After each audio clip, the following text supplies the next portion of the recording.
era um homem que revelava, que falava as coisas. Ele falou assim: olha, você está preocupado? Que nessa época lá, eles conheciam pessoas como Samuel como vidente. Chegaram até o vidente Samuel. E aí Samuel fala: olha, Deus tem um plano na sua vida. E você não está aqui conversando comigo por causa das jumentas do seu pai. As jumentas do seu pai, pode ficar tranquilo que elas já foram encontradas. Mas você está aqui hoje porque você será o próximo rei de Israel. Aí a Bíblia fala que esse homem, ele está no caminho, voltando para casa, e ele vê uns profetas profetizando. E ele vai no meio dos profetas lá, e ele profetiza também. Um homem em meio aos profetas profetizando. Guarde isso, guarde esse episódio. Aí ele volta para a casa do pai dele, fala para o pai dele as coisas que vão acontecer. E aí o profeta tinha marcado qual que ia ser o dia da posse. O dia que ele ia subir a rampa. E o que acontece nesse dia? Todo o povo está reunido, festejando para ver o rei, o nosso rei. Samuel vai apresentar, cadê o rei? O rei está atrasando, parece, né? A noiva no dia do casamento, que demora, cadê o rei? O rei estava escondido em meio às bagagens. Olha o corajoso, aquele que vai adiante das batalhas, estava escondido em meio às bagagens. Já começa aí a entender um homem que exteriormente poderoso, mas interiormente fraco. Quem estava aqui na quarta-feira, né, aprendeu uma palavra que se cabe a Saul: pusilânime. Com medo. Ele olhava as coisas e se achava indigno. Ou não só indigno, mas se achava incapacitado. Por quê?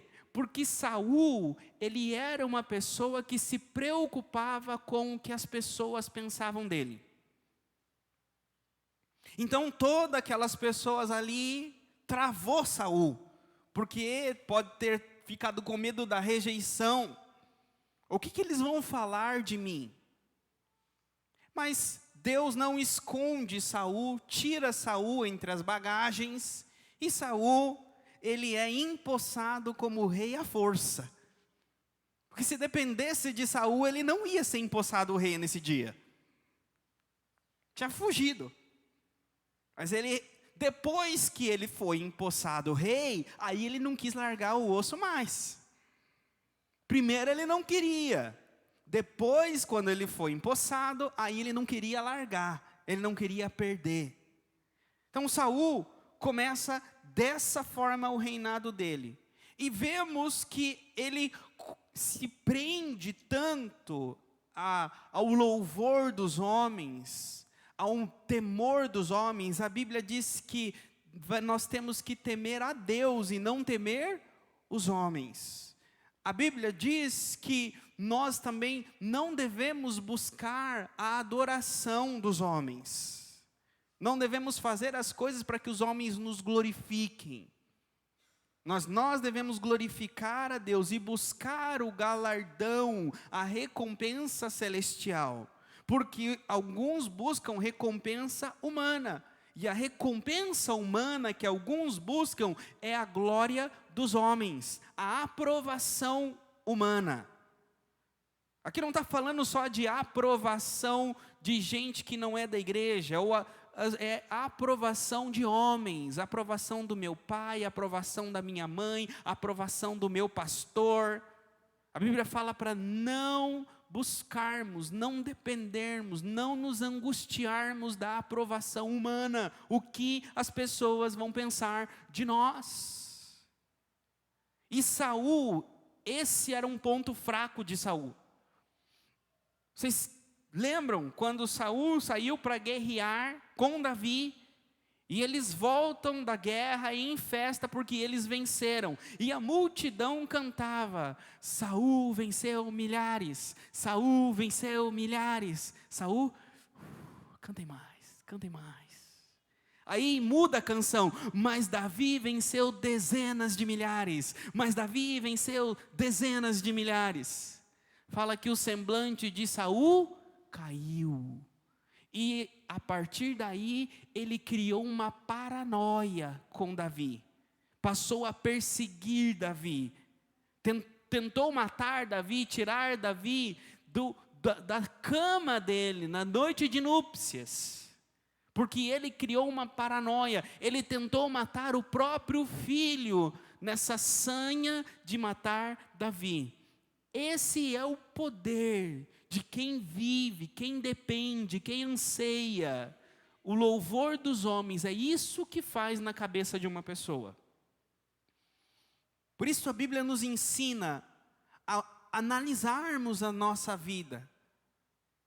Como que eu enxergo o louvor dos homens, o temor dos homens no meu coração? Quando a gente pensa assim, mas o que vão pensar de mim? O que vão pensar de mim?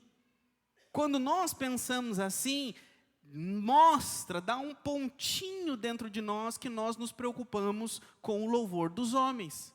Mas você pode falar assim, pastor, essa palavra aí não vale, por quê?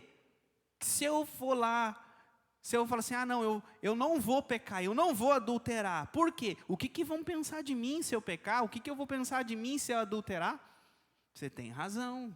Mas pense o seguinte, se você pensa assim, o que vão pensar de mim os homens? Mas se for ao pecado, você fala assim, o que Deus vai pensar de mim? Se Deus pensar de você que você está fazendo algo de errado, não faça.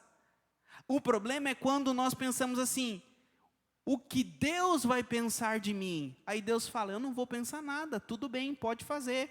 Mas aí a gente não faz, por quê? Porque aí vem um segundo pensamento, mas o que as pessoas vão pensar de mim? Deixamos de fazer as coisas pelo que as pessoas pensam em nós. Esse é o problema. Essas são pessoas que buscam o louvor dos homens. E isso está, o louvor dos homens e a religiosidade caminha junto na vida de Saul. O que o religioso quer? O religioso não quer que todos vejam que ele é um santarrão?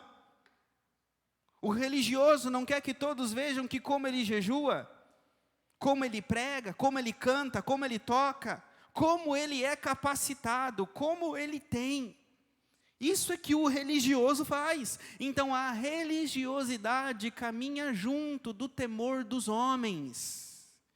Um coração que busca a aprovação humana.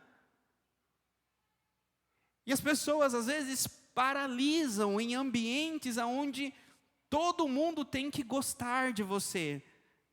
Ou todo mundo não pode ter ninguém que não goste de você.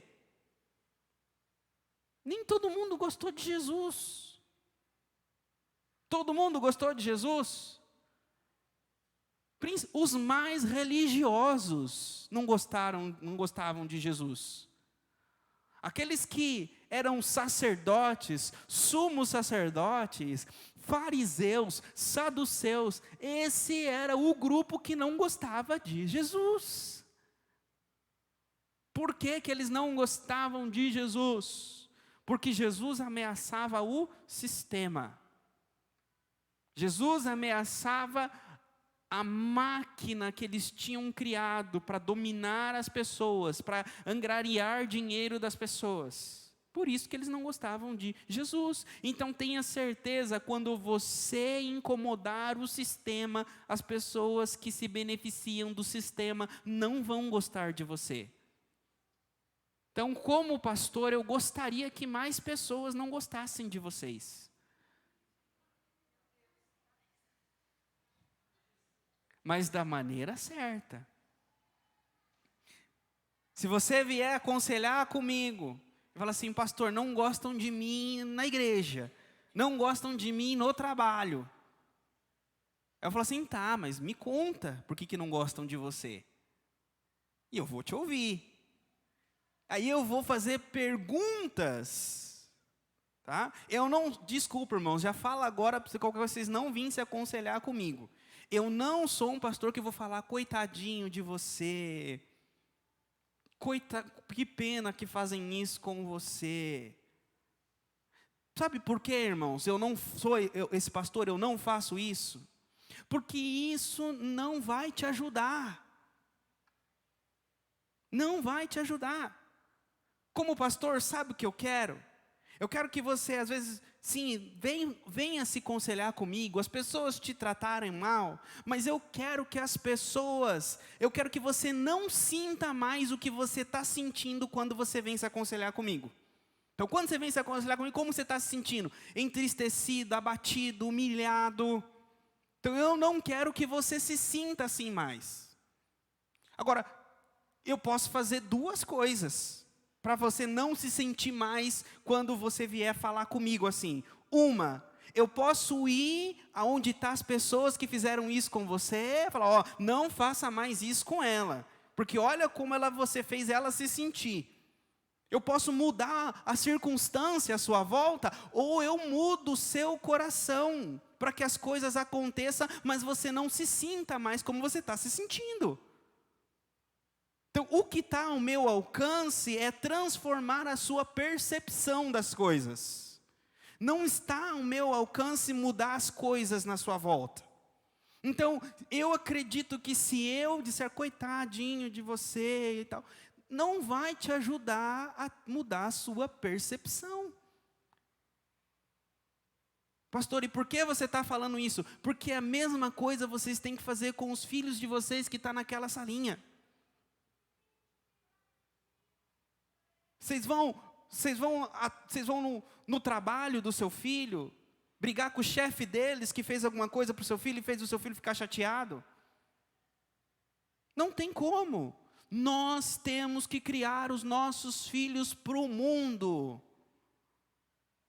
sabendo que o mundo irá maltratá-los, irá humilhá-los.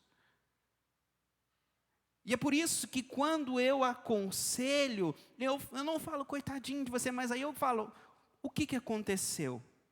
Por que aconteceu? Quando aconteceu? De que forma que aconteceu? Aí você vai falar, e eu estou ouvindo. Só que na minha cabeça, tem um formulário que está sendo preenchido, arquivo de vocês. Então, essa pessoa se comporta dessa forma em situações como essa. Então, quando ela ouve esse tipo de palavra, ela tem esse tipo de atitude.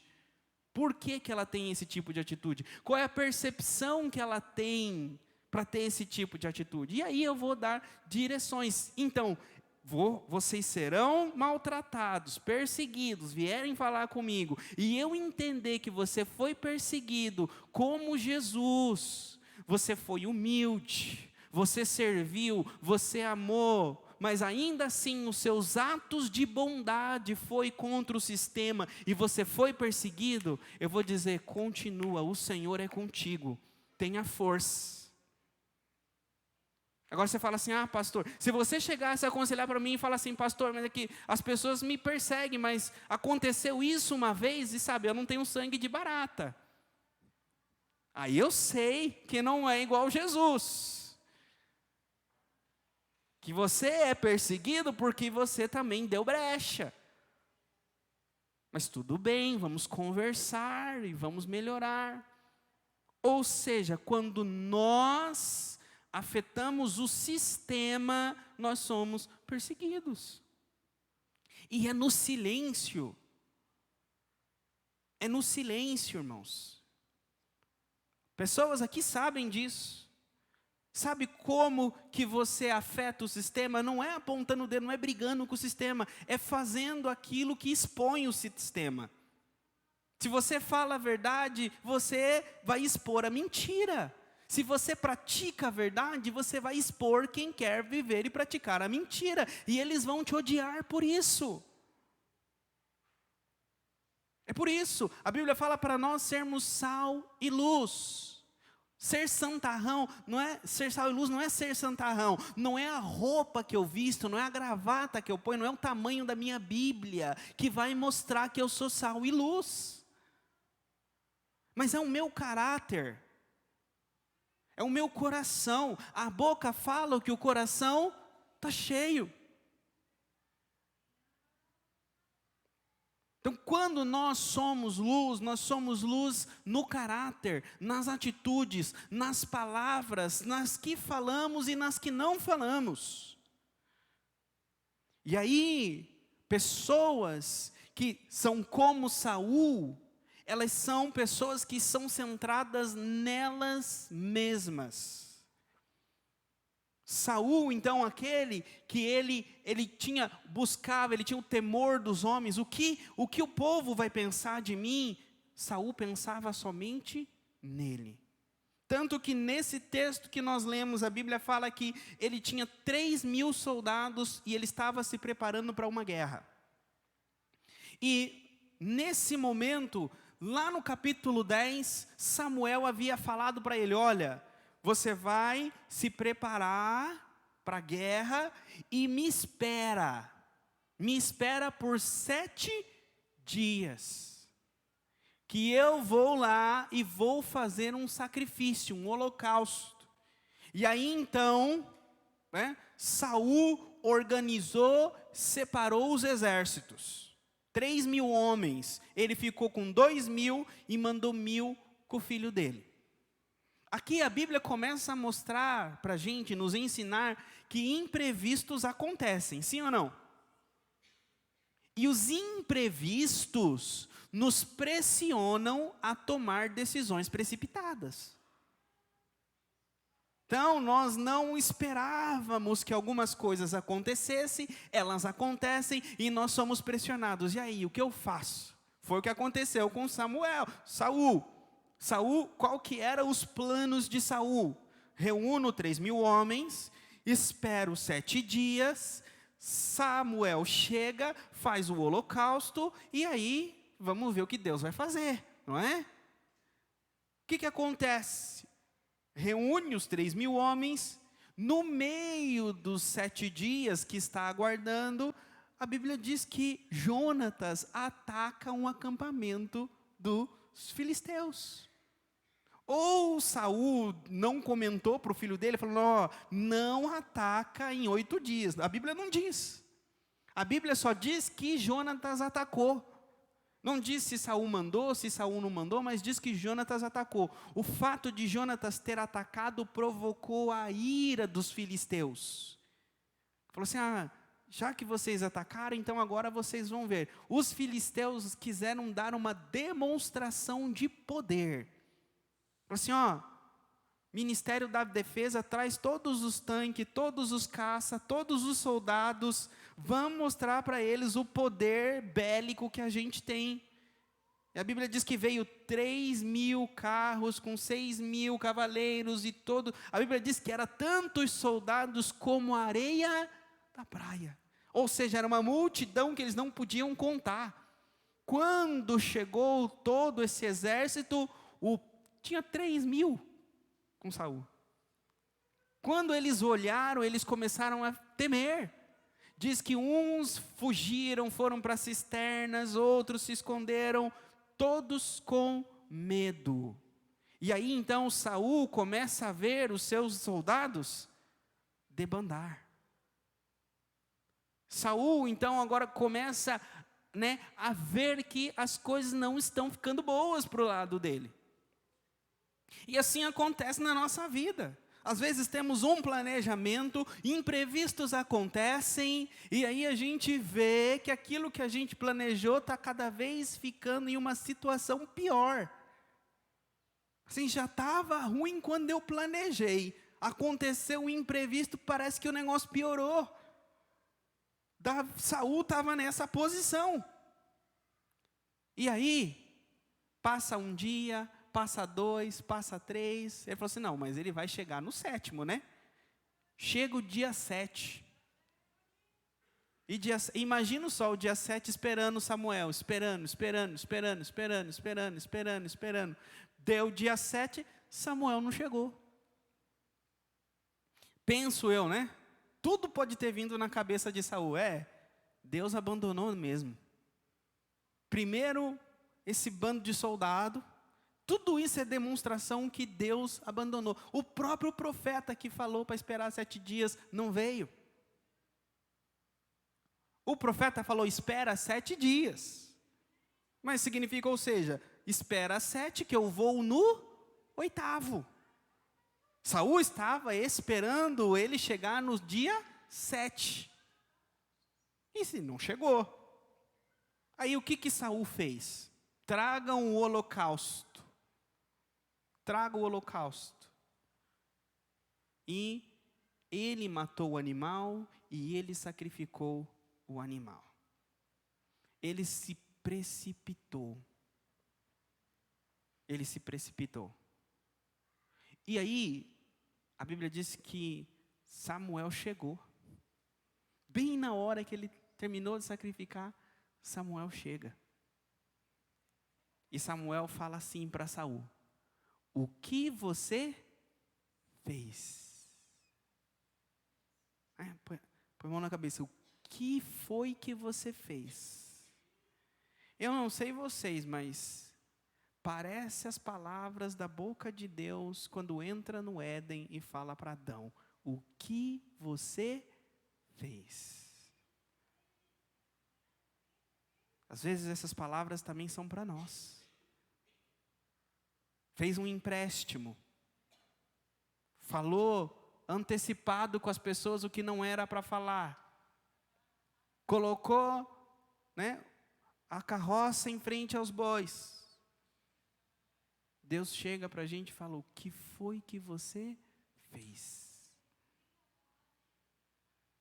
Aí vem o problema. O problema é, Saul não entendia as coisas de Deus. Saul era religioso. Saul, ele sabia fazer o holocausto. Pensa só, Saul deveria pensar: o holocausto até eu faço. Para que pastor? Para que ministro de louvor? Para que congregar numa igreja? Para quê? Pastor, tem no YouTube, Deus está aqui na minha casa. Eu sirvo e eu entrego a Deus a adoração que Ele quer sem ninguém mais. Não preciso de ninguém. Isso é cabeça de religioso. Cabeça de religioso. A gente pensa que os religiosos são aqueles que estão cheios nas igrejas, mas tem muito religioso que só assiste culto pela internet. Aí o que acontece? Você fala assim: não, isso aí até eu sei fazer. Só ele sabia? Ele foi e fez. Só que ele não entendia o porquê do holocausto. Ele só sabia pegar um cordeiro, fazer um altar e sacrificar e levantar as mãos para o céu e falar palavras para Deus. Quem está ali em volta, vendo Saul fazer o holocausto, vai orar e adorar com Saul. Mas não é qualquer cordeiro, não é qualquer oração que é holocausto. Irmãos, isso é muito sério. Não é qualquer palavra aberta, qualquer oração, qualquer placa de igreja que é igreja. Deus não aceitou o holocausto de Saul e rasgou, tirou, separou ele. Agora, será que tem líderes, será que tem pastores, será que tem pastoras, apóstolos, que Deus também não aceita o holocausto deles e está cheio de gente em volta? Porque não entende o chamado. Aqui eu vou abrir um ponto para vocês do que era o holocausto, por que Deus não aceitou, e depois eu vou entrar em Saul. Quem acompanha aqui notícias de política? Não diariamente, eu digo ler de vez em quando, escuta. Vocês ouvem que no Brasil tem os 3 poderes, não é? O legislativo, o judiciário. O que aconteceu aqui foi que Saul, um poder interferiu no outro. Tinha os sacerdotes e o rei. O rei não podia ser sacerdote. E o sacerdote não podia ser rei. Porque só há um rei e sacerdote. E esse rei sacerdote é aquele que irá unificar todos os poderes e irá reinar com justiça. Esse é Jesus. Saul não foi o único. Depois de Saul, em Isaías 6, vocês lembram bem, no ano da morte do rei Uzias, eu vi o Senhor. Vocês lembram desse versículo? O rei Uzias, ele entrou no templo e ele foi fazer um sacrifício. E a Bíblia diz que nesse momento brotou uma lepra na testa dele. E ele saiu correndo do templo e ele se tornou leproso pelo resto da vida. Porque ele era um rei que quis fazer o ofício de sacerdote. Então, cada um no seu quadrado. Saul não era sacerdote. Ele não era da tribo de Levi, ele era da tribo de Benjamim. Então ele quis, achando que era rei, poderia fazer o que queria. E não é bem assim. Então ele não entendia a lei de Deus. Então não é qualquer um que faz as coisas de Deus. Deve ser feito as coisas de Deus com entendimento e obediência da forma que Deus deixou. Não pode inovar nas coisas de Deus. As coisas de Deus a gente não faz pelo resultado. Ah, pastor, mas do jeito que está na Bíblia não tem resultado. Agora, desse jeito aqui, olha quantas pessoas estão na igreja. Esse jeito aqui enche a igreja. Então, esse jeito aqui deve ser o certo. Desse jeito as pessoas choram. Desse jeito as pessoas vêm à frente e entregam a vida para Jesus. Pastor, desse jeito aí que a Bíblia fala, essas coisas assim não acontecem. O que sela, o que é de Deus é o resultado? Não. Pastor, então o senhor está dizendo que as coisas de Deus não têm resultado? Não.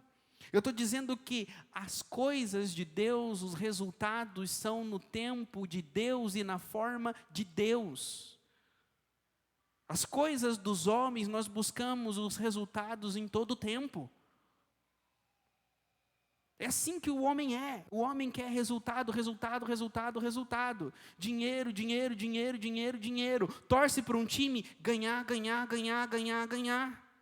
Assim que nós somos em tudo. Nós não queremos perder em nada, não queremos deixar de ganhar em nada, não queremos não ter resultado em nada.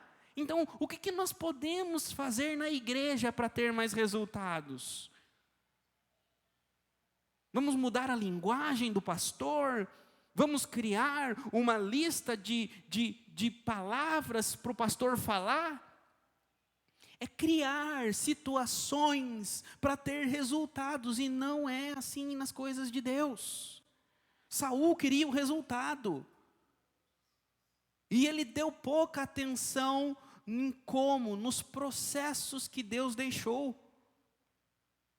Cabe a nós seguir os processos e colocar os resultados nas mãos de Deus. A minha fidelidade é aos processos, não é ao resultado. Não sei quantos virão, não sei quantos vão sair, mas se eu fizer conforme está no manual, o meu coração está tranquilo para quem eu vou ter que prestar conta. Ponto. Por isso que falta hoje homens e mulheres de Deus pulso firme. Às vezes você fala assim, tem algum pastor que fala assim, é turrão, não muda. Mas me convença biblicamente, me convença teologicamente, que eu mudo na hora. Mas pastor, aí você está apelando, né? Convencer o Senhor teologicamente. Porque a Bíblia tem várias interpretações. Eu posso pegar o pastor tal e o pastor tal, e o senhor não vai aceitar a interpretação deles? Eu vou dar uma dica para vocês aqui, que um dia vocês quiserem me convencer. De interpretação bíblica. Eu vou abrir um parênteses e vou falar isso para vocês. A Bíblia, como qualquer outra literatura, ela é interpretada por ciência. Existe uma ciência chamada hermenêutica. Hermenêutica. Então, Quem são bons intérpretes? São homens que são formados e são bons em hermenêutica, técnicos em hermenêutica. Como assim, pastor? O que o senhor está dizendo? Que se você vir para mim, assim, pastor, isso aqui eu acho que o senhor está falando biblicamente errado. Tá bom, qual que é a tua referência? Aí você me trouxer uma referência que não entende nada de hermenêutica, eu vou falar, por favor, isso aí não dá. Agora, se você trouxer para mim uma pessoa que tem bagagem de interpretação, de hermenêutica, fala assim, opa, eu vou ler o que essa pessoa escreveu. Assim é nas coisas de Deus. Quando vocês vão fazer uma cirurgia com o médico, vocês não olham o currículo dele? Se você tiver a oportunidade de escolher o seu médico pelo currículo, é a mesma coisa. São pessoas que têm interpretação. Então é assim que deve ser, não é conforme a gente quer. Saul, o religioso, ele adapta as coisas de Deus. O religioso, ele adapta o que Deus disse para benefício dele no momento que ele quer. Saul tentou adaptar. Por último, Saul, ele justificou. Não só, aqui vemos no religioso, mas esse é um pecado do todo ser humano. Justificar. Veio Samuel e falou, o que você fez? Aí Davi, o que Saul fala? Não. Mas olha, você não chegou no dia combinado, ou seja, eu fiz o holocausto e a culpa é sua. Os homens começaram a abandonar, ou seja, eu desobedeci, a culpa é dos homens. E aí ele vai distribuindo a culpa. Esse é um mal da sociedade que vem desde o Éden. Vem desde o Éden.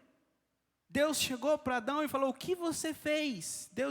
Adão fala, foi a mulher que tu me deste. Aí Deus chega para a mulher e fala, e aí você? Foi a serpente. Aí você vê hoje, assim, por que essa pessoa assaltou, matou? Não, o contexto dela, ela cresceu numa favela, ela não teve oportunidades.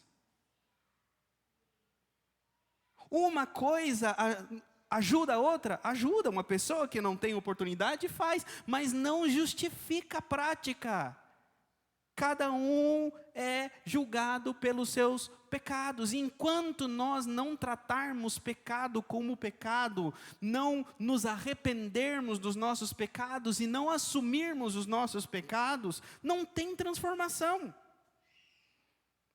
Enquanto eu estourar na minha casa, brigar, gritar, e falar assim, é porque nessa casa ninguém me dá paz. É porque eu chego do meu trabalho e encontro as coisas como está. É porque as pessoas não olham para mim. Enquanto a gente começar a justificar as nossas práticas em atitudes das outras pessoas, não vai haver mudança. Não, você é assim porque você é pecadora. Porque você é um iradinho. Porque você é invejoso. Porque você é um orgulhoso. Porque você gosta da luxúria, do prazer sexual. A culpa é sua. Você acha que Deus vai dizer, não, meu filho, eu entendo o que você estava passando. Não deve ter sido fácil mesmo. Olha como essa pessoa te tratou. Não, eu entendo. Anjo, esse pecado aí você apaga, tá? Está justificado. Quem acha que vai acontecer isso no tribunal celestial? Não vai. Com isso também, não estou dizendo que Deus é o carrasco que vai dizer, pode matar isso aí. Não. Deus quer pessoas que falam assim, Senhor, tudo isso que está aí sou eu.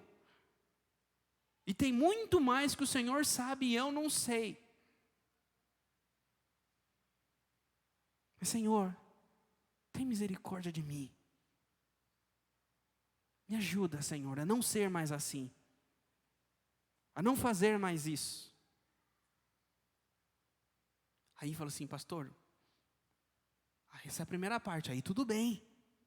Essa primeira parte a gente faz, aí Deus fala, eu te perdoo, meu filho. Aí Deus fala, agora você vai para tal pessoa e pede perdão para ela. Aí o negócio pega. Porque não tem transformação enquanto a gente não se humilha. Porque quando a gente pede perdão para outra pessoa, vem algo que a Bíblia fala de humilhar-se. Humilhar-se é um verbo, não é um adjetivo. É uma prática. É necessário pedir perdão. É necessário se humilhar. Eu termino, que eu parei nessa parte de Saul. Eu tive uma conversa com o pessoal dos ministérios, por WhatsApp. E eu dei uma direção para eles de prática de como devem se comportar no ministério. Para eles aprenderem e colocarem em prática nos ministérios e levar para a vida, para casa também. E aqui agora eu vou falar para vocês também. Isso acontece no trabalho, acontece na igreja, acontece em casa, no casamento. Você está, sei lá, atarefado ou preocupado, ou num dia que você não está muito bem. Aí vem uma pessoa e faz algo ou deixa de fazer algo que te incomoda. E você dá uma patadinha de leve nela. Ou fala ou não fala. Patadas não é só quando a gente fala. Às vezes quando a gente não fala é uma patada. Como a gente olha, o silêncio, o gelo. Aí a pessoa pode ter duas atitudes. A primeira atitude é ficar chateadinha aí de mimimi. Essa pessoa é uma bruta, essa pessoa é assim mesmo, é ogro, é ogra, só trata a gente assim, não sei o quê, já não aguento mais, que vida é essa? Ó céus, ó vida, acaba o mundo. Ou essa pessoa pode, alguma coisa está acontecendo aqui, né? Não vou nem chegar perto, mas tudo bem. Essa segunda pessoa é a melhor, não é? Que essa pessoa é a segunda que não cria raízes de amargura no coração. Não é a melhor? Aí o que a gente faz? A gente pode falar assim, olha, né? Você fala assim, quando eu fizer isso com você, ou se um dia eu fizer isso com você, não deixa entrar no teu coração. Não deixa criar uma raiz de amargura no teu coração. Acontece, às vezes eu posso ter tido um dia ruim, às vezes eu não tomei meu café ainda, tô bravo. Não deixa entrar no teu coração. Tudo bem, tudo bem. Então se eu fizer um dia, não leve pro mal, tá? Tá bom. A gente fala, poxa, resolvi o problema, né? Comuniquei antes, avisei que essas coisas podem acontecer, e quando acontecer a pessoa não vai levar para o coração. Não, a gente justificou um pecado. Ajuda por um lado, mas se você der gelo em alguém, tratar mal alguém, não é pecado? Então não importa se a pessoa levou para o coração com amargura ou não, aquele que tratou mal, que foi duro, precisa ir pedir perdão. Ainda que a pessoa fale assim, não, mas nem lembro, o que foi que você fez? Não, nem lembro, nem vi. Aí a pessoa fala, não, eu percebi mesmo que você estava meio, bravo aquele dia, mas tranquilo, não, tudo bem. Não, vai em paz, sem problema, que isso. Ou pode ser o amargurado, né? Assim, chorando, não, te perdoo. Ou tem aquele que não, vai vir se humilhar nos meus pés, pedir perdão para mim. Não importa como a pessoa vai receber o seu perdão ou não. O que importa é que você foi pedir perdão para ela. Por quê? Porque aí pode ter duas pessoas, que foi esse caso, mas pode ter um terceiro. Sabia que pode ter um terceiro? Pode ter alguém que viu você tratar mal aquela pessoa. E falou, nossa, fulano ou fulana é estouradinho. Nossa, fulano e fulana é espinho. Aí o outro nem recebeu mas o outro está olhando para você com uma outra imagem. Isso pode ser no seu trabalho, isso pode ser no ministério da igreja, isso pode ser o seu filho. Ver você tratando o seu marido e a sua esposa. E vai criar um padrão para a vida dele. Que humilha as pessoas e não precisa pedir perdão. Aí você vê chegando da escola falando que o seu filho maltrata as pessoas na escola. Chegando na escola falando que o seu filho não pede perdão para as crianças na escola. Porque que ele aprendeu a tratar mal as pessoas mesmo. Tudo é dele, na hora dele, ele toma das pessoas a hora que ele quer. Porque ele olha em casa e ele não aprende a se comportar dentro de casa. Isso serve para mim e serve para todos nós aqui. Nós olhamos e aprendemos. Por isso que às vezes devemos dar esse passo. Se queremos às vezes ensinar algo para outras pessoas. Então o perdão é importante. O perdão ele desarma. Pastor, mas fulano não merece o perdão. Eu também não mereço o perdão de Deus. Você também não merece. Ninguém merece. O de Deus, né? Agora, se o seu perdão ele é mais valioso que de Deus, né? E outras pessoas não merecem, aí é outra conversa. Agora, o perdão de Deus também não merecia. Vamos orar? Senhor,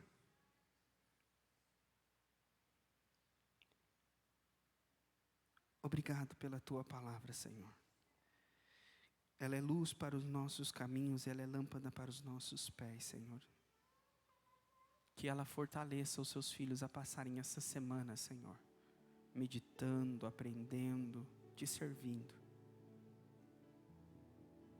Ajuda os Seus filhos, Senhor, com os Seus filhos, com os seus cônjuges, com as suas lutas que eles passam diariamente, Senhor. Só o Senhor sabe o que eles vivem, o que eles passam.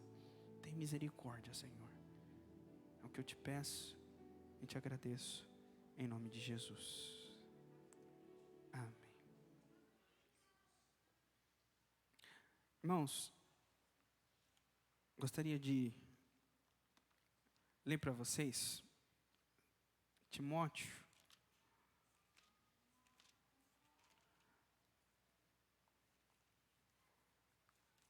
1 Timóteo, capítulo de número 6.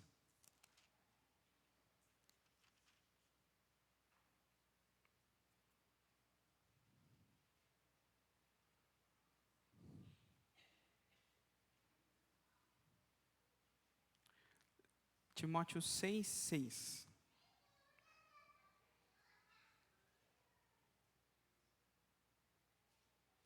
De fato, a piedade com o contentamento é grande fonte de lucro, pois nada trouxemos para este mundo e dele nada podemos levar.